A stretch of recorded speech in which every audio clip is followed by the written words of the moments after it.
There comes a moment in every marriage when the noise of the world grows too loud. Voices from outside opinions, cultural expectations, personal insecurities, and unspoken fears begin to drown out the quiet truth lying at the center of a lifelong partnership. And in that center, two powerful forces wait to be understood. Sex and affection, intimacy and tenderness, passion and presence. And the balance between them is one of the most delicate, most defining elements of a marriage. Pause for a moment and breathe that in. Because in marriage, sex is not just an act.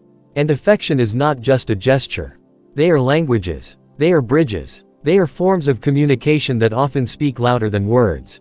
But like any language, they can be misunderstood, misused, or forgotten entirely. And when that happens, the marriage doesn't suddenly collapse, it simply begins to starve. Slowly, quietly, almost invisibly. What many people forget is that sex and affection are not competing needs. They are complementary expressions of love. One is not more important than the other. One is not meant to replace the other. They are two halves that must work together if a marriage is to feel alive, hopeful, warm, and connected. But finding that balance, that's the challenge. Not because we don't desire it, but because so many of us entered adulthood without ever being taught how to navigate intimacy with maturity, communication, or vulnerability. We were taught biology, but not bonding. We were told about pleasure, but not partnership. We learned desire, but not devotion.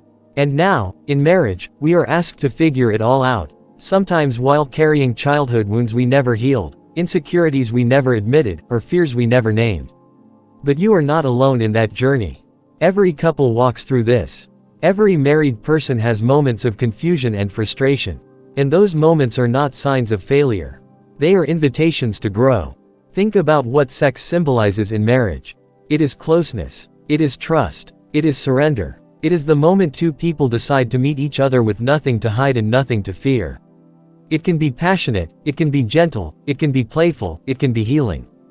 And yes, it can also be pressured, avoided, misunderstood, or withheld. Because sex is emotional before it is physical. It is psychological before it is biological. It's never just sex. It is always layered. And then think about affection. A hand held, a warm smile, a long hug at the end of a hard day. The quiet moment right before you fall asleep when you whisper, "I'm glad you're here." Affection is not loud. It is not meant to be dramatic. It is steady, subtle, consistent. It is the heartbeat of partnership. Without affection, marriage becomes cold. Without sex, marriage becomes distant. But without the balance between them, marriage becomes confusing, lonely, and unfulfilling. So let us ask the difficult, honest question: why is the balance so hard for so many couples? Some would say desire fades. Others would say routine takes over. Some blame stress. Some blame insecurity. Some blame their partner. But the truth is far deeper. The truth is that intimacy in marriage is a living thing. It changes. It evolves. It requires tending, nurturing, and intentional attention. Sexual desire changes with age, hormones, stress levels, health, life transitions, and emotional safety. Affection changes with mood, energy, confidence, workload, and the health of communication. Marriage is not a straight line. And neither is intimacy. And that means both partners must learn how to meet each other where they are, without judgment, without comparison, without resentment. Pause again and hear this clearly. The measure of a healthy marriage is not how often sex happens, and it is not how dramatic or romantic affection appears. It is how safe, seen, and valued each partner feels. It is whether both partners feel cherished, acknowledged, and emotionally held. It is whether intimacy, whatever form it takes, feels like a shared gift, not an obligation or a negotiation. Too often, couples treat sex as the goal and affection as the consolation prize. When in truth, affection is what sets the stage for connection, and connection is what sets the stage for meaningful intimacy. You cannot build a fire on cold ground. And you cannot build sexual connection without emotional warmth. Likewise, affection without deeper intimacy can leave one partner feeling unfulfilled, wanting more closeness, more passion, more spark. And that feeling isn't shallow. It's human. A spouse who desires sex is not wrong for wanting it. A spouse who desires affection is not wrong for needing it. Both desires are valid. Both are natural. And both deserve to be heard with kindness instead of defensiveness. This is where the real work of marriage begins.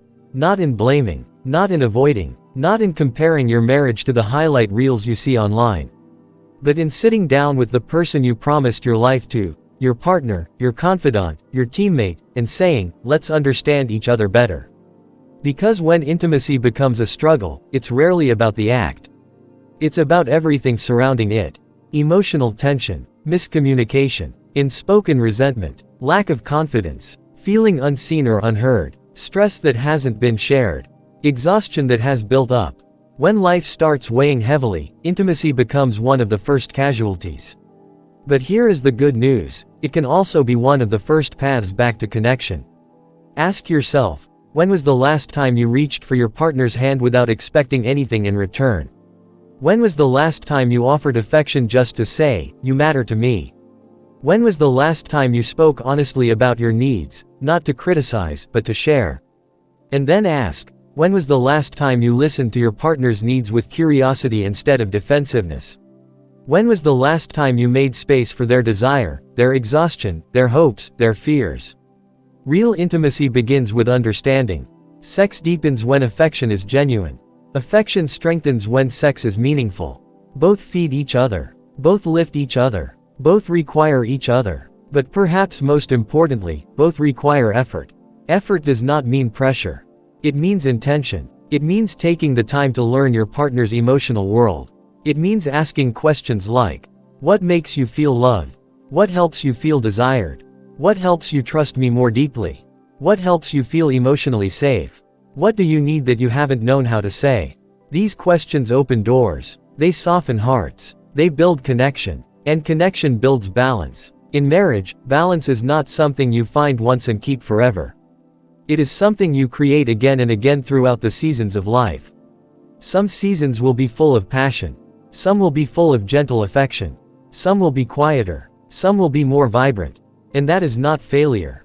That is rhythm. That is growth. That is marriage. To the couples who feel distant right now, hear this, you are not broken. You are not doomed. You are not beyond repair. You are simply being called to reconnect, to rebuild, to rediscover each other with humility and patience. To the spouse who craves more affection, know that your longing is not weakness. It is the natural desire to feel close, held, valued, seen. And that desire is worthy of respect. To the spouse who craves more sexual intimacy, know that your desire is not selfish. It is the natural longing for connection, closeness, bonding, and shared vulnerability. You do not have to choose between sex or affection. You are allowed to want both. You are allowed to need both. You are allowed to build both. But it begins with remembering that your partner is not the enemy. Your partner is not the problem. Your partner is human, with fears, wounds, desires, dreams, insecurities, and needs of their own. Marriage asks us to love the whole person, not just the parts that are easy to understand. If balance is what you want, then communication is what you must build. Gentle communication, honest communication, brave communication, because silence is where distance grows, and openness is where closeness is born.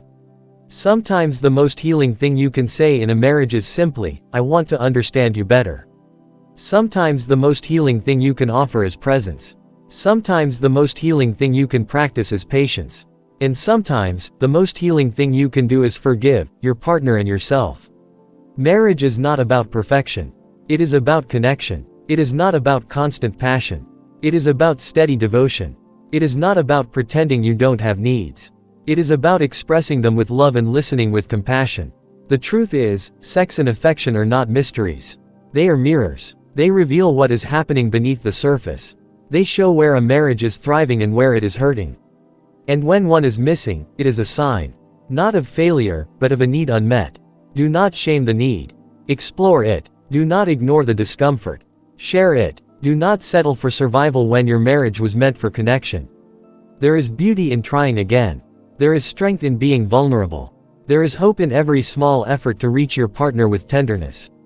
So let this be the moment you choose to reset. Let this be the moment you choose to rebuild intimacy, not through pressure, not through guilt, but through curiosity, affection, patience, and courage. Let this be the moment you say, I want you, I care for you, I choose us, and I'm ready to learn how to love you better. Because the balance between sex and affection isn't found in grand gestures. It is found in the everyday choices to show up for each other. It is found in the tiny acts of love that accumulate quietly over time. It is found in trust built slowly, consistently, intentionally. And when you nurture both, passion and tenderness, desire and gentleness, physical closeness and emotional warmth, you create something powerful. You create a marriage that not only survives the storms but grows stronger through them. A marriage that remains alive, connected, meaningful, and deeply fulfilling. You create a partnership where both spouses feel wanted and loved. Where both feel valued and safe. Where both feel chosen and cherished. So let this be the reminder that intimacy is not a destination. It is a practice. A living expression of love that evolves as you evolve, deepens as you deepen, and expands as you expand. And when you find that balance, when sex becomes sacred instead of stressful, and affection becomes abundant instead of forgotten, marriage becomes more than a commitment. It becomes a sanctuary, a refuge, a place where two imperfect people continue to choose each other, again and again, with open hearts and willing hands. May you find that balance. May you protect that balance. May you cherish that balance. And may your marriage become a place where passion is honored, affection is abundant, and love is lived fully, not just in moments, but in the everyday rhythm of your life together.